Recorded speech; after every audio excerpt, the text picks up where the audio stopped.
guys, how y'all doing today? My name is Franchise Fanatic and welcome back to the channel. And today for you guys, this is another movie review. Today we're tackling Jurassic World 3, aka Jurassic Park 6, aka Jurassic World Dominion. Now, again, I am sorry that this hasn't come a lot sooner. Again, I'm on my spring break now, so that's why it's going to be, here. But, the reason why Fallen Kingdom took so long was, again, homework, college work. It's a pain in the butthole when you're trying to watch a 2.5-hour long film. But, it is what it is. But we're here. We're finally at the very end of the Jurassic era.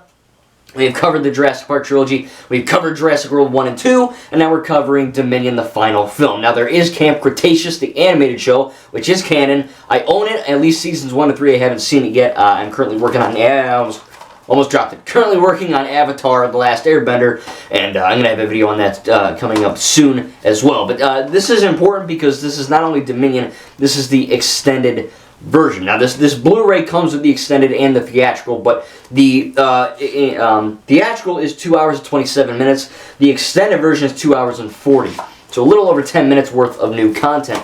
And I'm going to be straight up, I haven't seen the extended version until yesterday night when I watched it. And from what I remember of Dominion the first time around, I really enjoyed it. I thought it was my favorite one. Again, everyone in the world was pooping on this film when it came out. Oh my god, it's the worst one. Oh my god, it's horrible. And I was like, whoa, okay. I watched it and I effing loved it. All my friends loved it. Everyone I said, that wasn't on Twitter loved it. So, maybe it's Twitter. I don't know. But Twitter's a cesspool of death anyway. But it's very much a thing where, kind of like Ant-Man and the Wasp, Quantumania, I heard it's garbage. And I don't love Quantumania, but I love this. In fact, upon rewatching it in the extended version, no less, this might be my favorite out of all 6. I know if anyone says anything other than Jurassic Park 1, you gotta get crucified and you're gonna get stoned. But that's just my opinion, so I don't know, deal with it. But this one is very effing solid. I think it's a great film in terms of the, of course, the CGI is probably the best. It has been in the entire 6.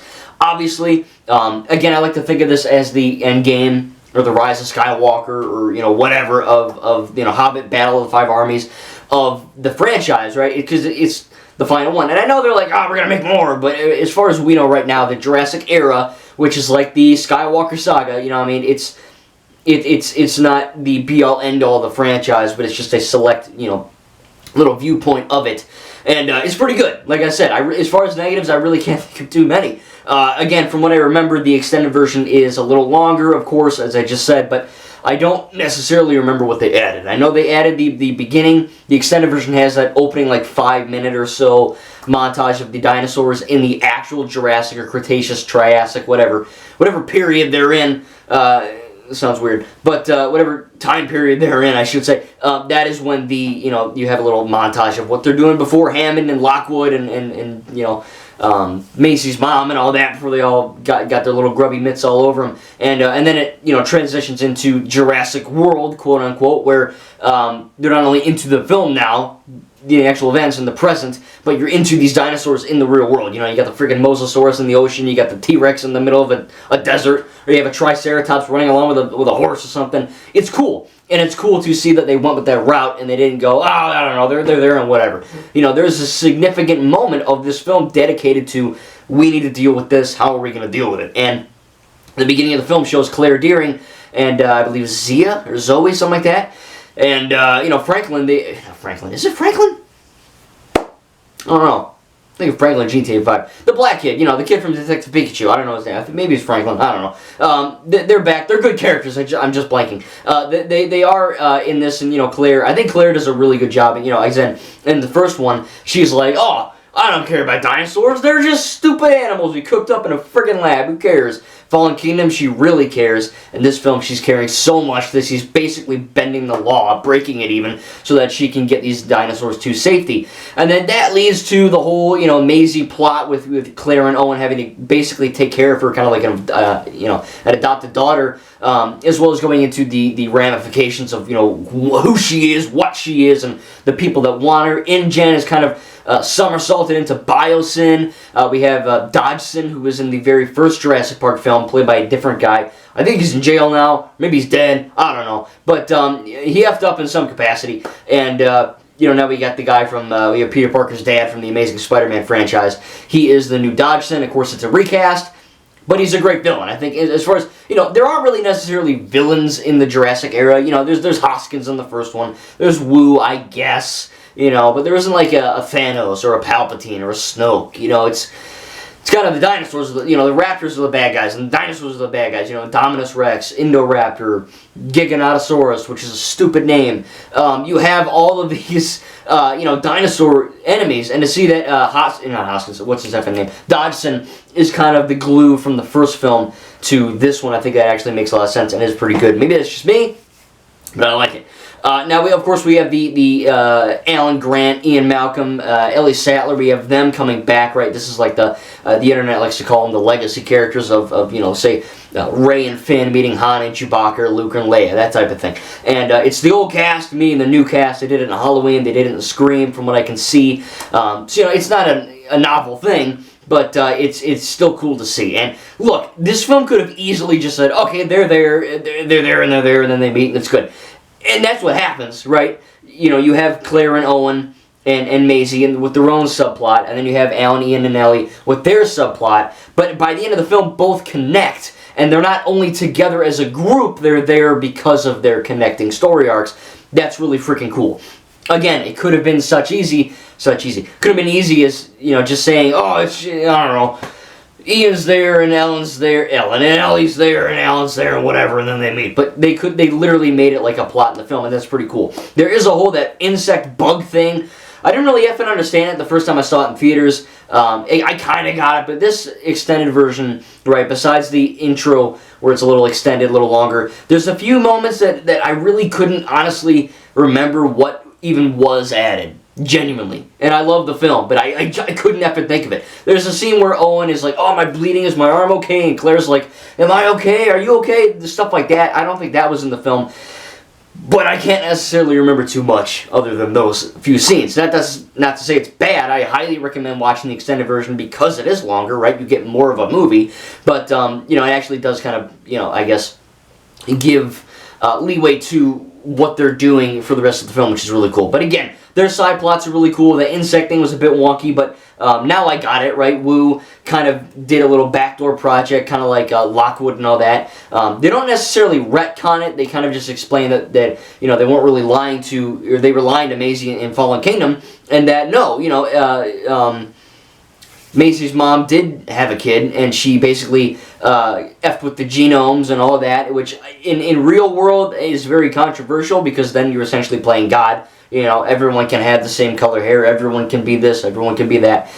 It's probably got some uses, but at least in my opinion, it's playing Jesus. And at the same time, that's what Maisie's mom did. She literally just effing changed her genomes, her DNA, so that she was born, so that Maisie would be born without a disease, so that she could have a full life. And that's cool. Again, I don't see it as a retcon, I see it as just learning more of the full picture, which is really cool.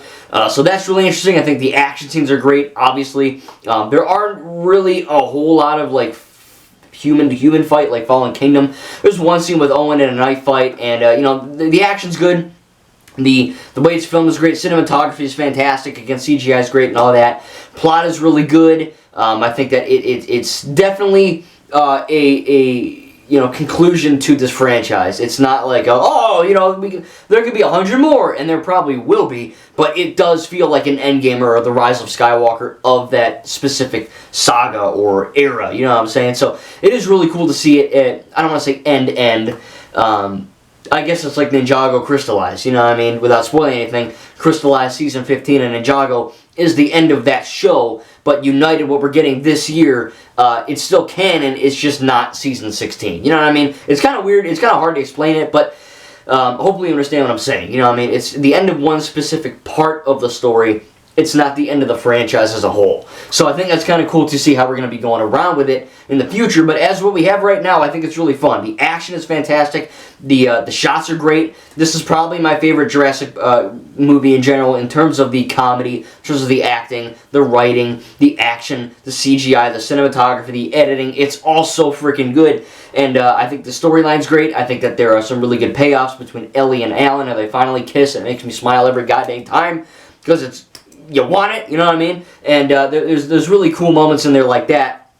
I don't want to even say fan service. It's just stuff that should have effing happened the first time around, and it's just good to have a little, not a cork on it, but kind of handle it, which is cool. And then you also have the revelations of Maisie and all that, like I said. So the story goes a lot of different ways, because you got the Maisie thing, you got the bug thing, you got Alan and Ian and all that. You got Ramsey and what's his face, Dodgson. So there's a lot to juggle in this film, but for 2 hours and 40 minutes, they do a good job. And by the end of the film, you feel like it really is a solid, complete product. I'm not saying the theatrical version felt incomplete, but this version, of course, with 99% of extended copies of films, obviously the extended version, because it's a longer film, you get more out of that film. I think that's pretty obvious.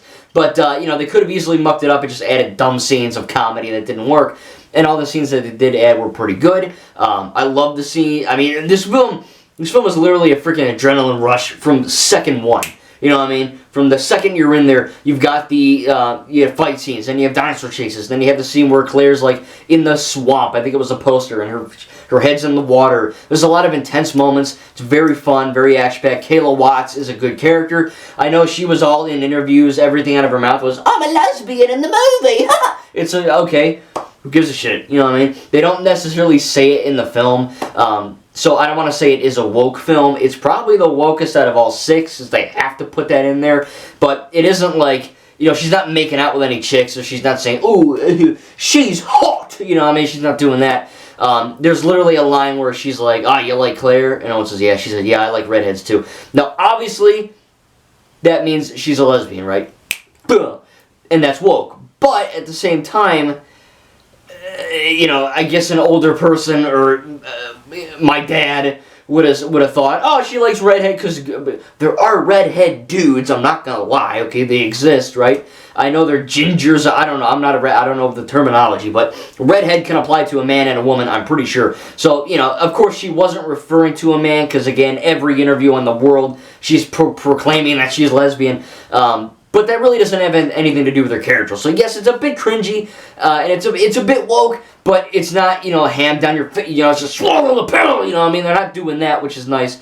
They're not making you, believe in this crazy thing. It's just, she's cool, she's funny, she's endearing, she's a good actor. I think I buy her. Her writing's pretty good. Again, that one cringy moment, it doesn't break anything. It is a bit cringy for that one scene, because, of course it's got to be in there. But, honestly, if this actress wasn't, biatching the whole, all the way to the piggies came home in these interviews, I would have thought she meant a dude. You know what I mean? Now, obviously, she's not the most feminine person in the world, right? She's tasing dinosaurs. She's not in a dress-up competition like She-Hulk. But at the same time, you don't know. You know what I mean? So, yeah, it's a bit weird. But honestly, I think she's a good addition to the film, and I think she's really fun. And those moments where she's, paired up with Owen in the woods and all that, and again, when they all come together in the end, it's really endearing, really fun. Every character bounces off each other. It's very fun, very intense, very scary at times. A lot of practical uses of the dinosaurs, which is really cool.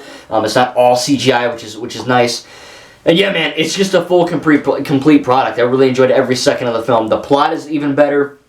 The CGI is fantastic. The acting is great. The action is great. I think the plot, the way that you can kind of mesh, plot A and plot B, for example, and, put them into a cohesive narrative is actually pretty cool. And, yeah, I like Kayla. I think she's a cool character. I think that, Owen and Alan, they're funny together, and you finally get some fan service, and it's just a fun, action-packed, epic film. And honestly, I wouldn't have imagined this film to end on a better note for the Jurassic era. I'm going to give Jurassic World Dominion, oh, man, as far as negatives, I don't know. It's just a tough one because I genuinely couldn't think of many negatives. I mean, it's tough, I mean, I think the plot was good. I think that the acting was good. The action scenes were great. I think the editing was pretty good. There really weren't any moments that were like, "Oh, that wasn't too good," or "Oh, that CGI didn't hold up," or what I mean. The cringy woke comment from Kayla, I don't count that as a negative. Of course, I don't count woke things toward the actual negative degree, because that's not really like a problem with the film. It's just something people, morally don't, align with. So obviously that doesn't get taken into the account. So I'm probably going to give Jurassic World Dominion Extended an A+.